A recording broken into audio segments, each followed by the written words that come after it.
Watch what you bet, Teddy. Game 5 in the North. The Sixers missed a monster opportunity to take a 3-1 lead before going back to Toronto, but Toronto wrestles home court away from the Philadelphia 76ers, and the line tells you a lot here, Teddy. In the previous games, minus ones, plus ones, switching back and forth, minus 6.5, minus 6 out there across the board at SBRodds.com in the favor of the Raptors total, 211.5 money line split, plus 210, minus 250, 8 p.m. tonight from the Scotiabank Center in Toronto. Sixers 44-47 against the number on the season, 11-13 against the number as a road dog. If we take a look at the Raptors, 43-46 against the number on the season. And one of my favorite ones, Teddy, hey, it's a Tuesday. Maybe they party there. They're 10-4 against the number on a Tuesday. That doesn't mean anything. Just sounds nice, Teddy.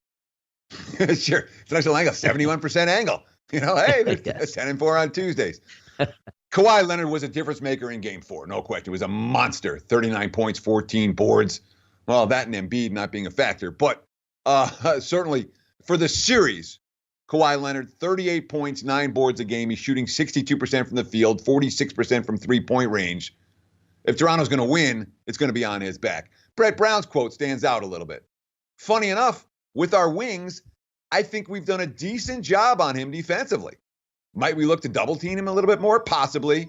But we were able to create, I think, 7 turnovers and just try to do our best to kind of show him a crowd.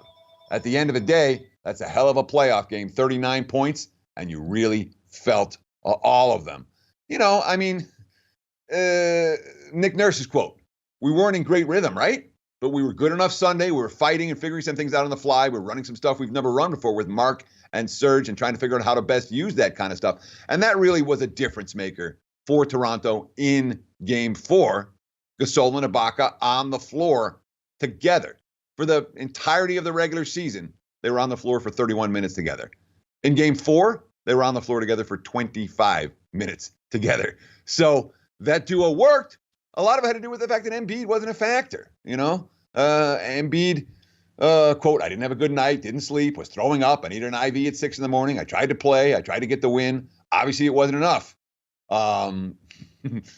It wasn't. He missed the free throws at the end of the game. He had called for traveling. It was a pretty ugly for Embiid. I like this quote from Jimmy Butler, quote, if you're going to go 2 for 7, which is what Embiid shot in that game, go 2 for 20. We're rocking with Joel. I'm with it. That's what we need out of him, to always be aggressive. Go show why you're so dominant night in, night out at both ends of the floor. You're making a case for the Sixers tonight. It's about Embiid blowing up the low post. You're making a case for Toronto tonight. You're saying Kawhi Leonard going to keep doing what he's doing. Philly has no answers. Those are the 2 factors. I got a pretty strong opinion on this one, but, I'm not going to lay with the Raptors this evening. Folks, if you heard that phone ringing, that was Teddy getting the late-breaking information on Joel Embiid's health status for tonight that only Teddy can provide. Let's take a look at the Nuggets tonight, taking a look to regain home court in elevation. Trailblazers Nuggets minus 4.5 total of 213. Moneyline split plus 170, minus 195. The Blazers, Teddy, 49-42 against the number on the season, 17-19 against the number as a dog, and 23-22 on the season overall as a dog. The Nuggets, 48-45 against the number on the season, 34-30 against the number as a favorite, and 28-19 against the spread at home. Should be a good game tonight. Second half of our doubleheader.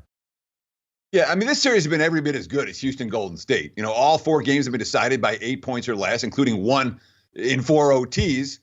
And we saw something for the second. This is a Denver team that's growing up before our eyes. Second straight series. They're down 2-1. They're facing a must-win Game 4 on the road. And the second straight series, Denver's dominates the second half to win that ball game. And of course, we're talking about a team that haven't had any extra rest since that marathon 4 OT game on Friday night. And, Jokic played 65 Friday night, played 39 on Sunday. Quote, I think it's not quitting. We have a lot of competitive guys who don't want to lose. I think we don't want to lose more than we like to win, which is weird. We just didn't want to have the excuse that we lost because of 4 overtimes because we were tired. There's something to be said for that. All that being said, it's hard to lay points in this series. I don't think that Portland's will is broken because they lost a game at home.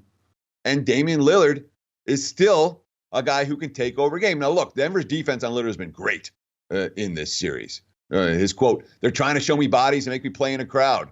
Find the open man. That's what I'm trying to do.